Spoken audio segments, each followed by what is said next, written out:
lyalina eddwaliro ly'e Lubowa gavumenti lyazimbira Bannayuganda. Mubadde mukimanyi nti omuzirango Lubowa yabawa eddwaliro ly'e Lubowa. Permanent Secretary wa Ministry y'ebyobulamu Mukyala Diana Atwine yatugambye nti ensonga lwaki service delivery mu Uganda eri poor is because tuzaala nnyo ng'ali mu lukiiko lwa bino ebitongole eby'ekizaala ggumba. The marriage stops abamu kye bayita marriage stops bwe yagambye. Kyokka ng'eggwanga Uganda lyerimu ku mawanga agaluuzinza abantu mu immigration nti omwaka gwa 2023 abantu abasoba mu 12,000 be badduse ekibambulira kya wano. Ate bwe tuba tuzzeeyo ku kya population amawanga China yokka abantu beeyina basinga bali mu Africa. Kale China twepampalise nnyo. Uganda wano bwe tuba twegeraageranyizza ne Nigeria eyina abantu abasuka mu bukadde 10 bw'oba ogenze ku ranking y'ensi mu development ezikubisaamu eza Uganda emirundi 22. Awo ne kyeraga lwatu nti okukolera gavumenti ate edudda kibi. Kuba obeera ne ansa entuufu eri ku mutima n'osalawo okozese ansa eri ku mumwa. Kati eddwaliro ly'e Lubowa lyagaana okuzimbibwa nti muzaala nnyo munyeenya nnyo emigongo. Simanyi oba okunyeenya ekiwato kireeta bisiraani naye nze kyemmanyi population y'eggwanga bw'ebanga erinnya n'emisolo gyeyongera. Kubanga gavumenti etugamba steady progress naye neetakimalaayo nti steady progress mu kulinnya kw'emisolo. Kuba mu East Africa Uganda ly'eggwanga lyokka emisolo bwe giba girinnye nga tegikka. That is steady progress. Nti bw'ogendako e Tanzania, Kenya waliwo baleeta proposal nti omusolo gweguti ne bweguti gukendeeremu naye ffe eno tulina steady progress. Bwe njogera ku nsonga z'ekiteezi nyongera okusaasira abantu abaagudde mu nnabe. Imagine ne bagamba nti teyafudde kabenje, teyafudde bulwadde, yafudde kasasiro, teyagudde mu babbi oba tebaamukwatidde embwenzi naye yafudde kasasiro. Kiba kitegeeza nti obunafu bungi, ebituli ebitonnya bitiriika nga kaveera ke bafumiseemu liggwa nga kalimu amazzi. Ye strategy eriwo nti yegeyege bw'ebanga landfill tekola.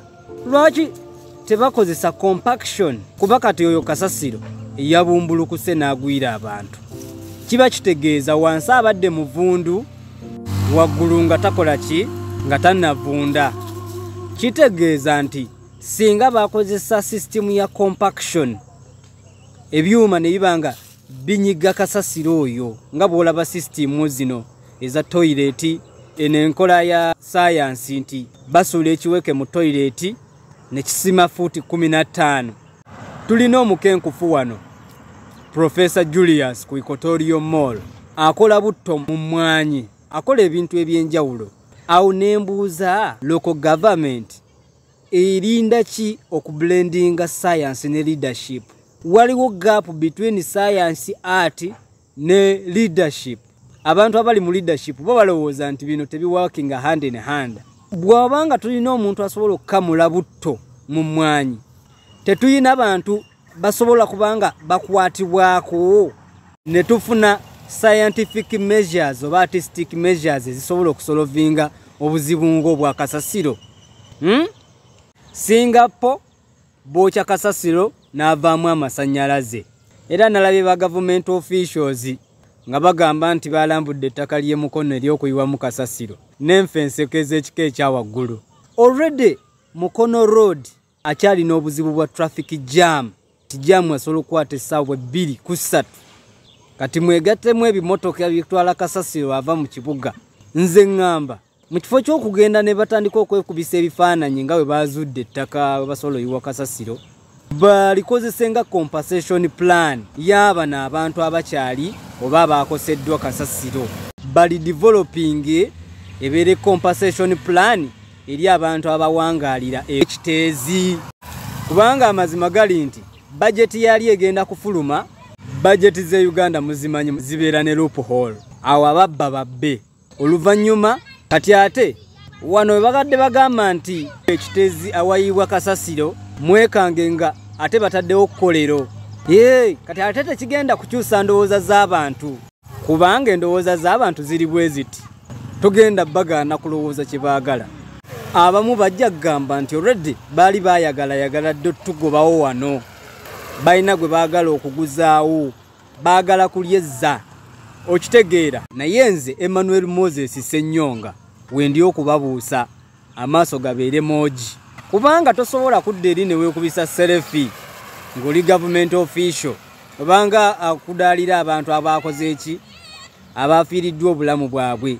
ebintu byabwe nze ngamba solution si ya kukulyetingawo area ya kasasiro ndala wabula ekifo ekyo kibeere nga kibeera developed kibicompensating bwe bano abaakoseddwa naye ng'ate twaacceptinze ne measures endala ezigenda okutuyamba okuba nga tulongoosa ekibuga ndowooza ntegeerekese bwe mugamba nti kati muyiwe gundi emukono kibanga kubanga obadde n'eggaali enkadde ng'erina akakunku ng'olina abalongoobo ne bagirwanira akakunku ne kasalako omu kati gwe n'olowooza nti solution yakugula gaali nkadde ndala solution eba yakutereeza gaali gwe mulonzi gwe mulode eyategeera bye twetaaga Ssennyonga gwe mulonzi gwe mulode akabonero gwe akabonero buwanguzi akabonero World Cup era ekikopo kye kyaffe